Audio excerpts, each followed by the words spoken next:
Diesel filter change करणार आहोत. 19च्या पाण्याने पहिले डिझेलचे एक बोल्ट आहे तो काढायचा. तो नट तुम्हाला लूज करून साईडला ठेवायचा आहे. पहिलावाला नट आहे. 19चा नट हा लूज करायचा तुम्हाला.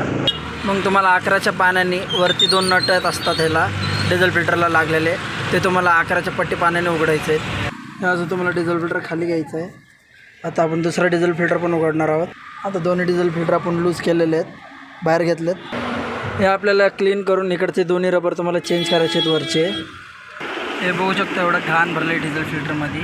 ह्याच्यात पण बघू शकता डिझेल फिल्टर फक्त टाईम टू टाईम चेंज नाही केल्यामुळं गडूळ तयार होतं. असं डिझेल फिल्टर टायमावर चेंज नाही केला तर हे असं तुम्हाला डिझेल फिल्टर फुल चांगलं एकदम चकाचकमध्ये धुवायचं आहे. धुवून पुसून ठेवायचं आहे तुम्हाला रबर लावून घ्यायचे आहे. त्या डिझेल फिल्टरला वाटीला पण आणि याला पण दोन्ही वाटीला तुम्हाला रबर लावून घ्यायचे आहेत. हे बघू शकता आता दोन्ही साईडला रबर लावलेत. ह्याच्यावर आपल्याला डिझेल फिल्टर ठेवायचं आहे. असं आपल्याला डिझेल फिल्टर ठेवायचं त्याच्यावर. आता हे जे आलेले रबर होते ते इकडचे रबर काढून आपल्याला ह्या ठिकाणी बसवायचे दोन्ही रबर.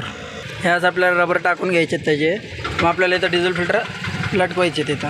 हे असं डिझेल फिल्टर इथं लावून घ्यायचं आपल्याला. 11च्या नटाने तुम्हाला फुल टाईट करून घ्यायचं आहे.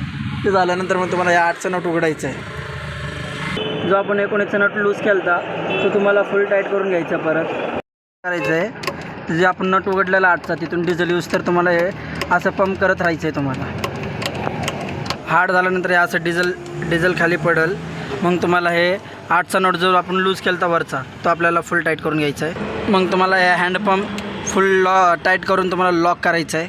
मग आपल्याला गाडी चालू करून बघायचं आहे गाडी चालू होती का नाही. एका सेल्फमध्ये गाडी स्टार्ट व्हायला पाहिजे. आपल्या टाटाचं डिझेल फिल्टर चेंज करून झालं आहे.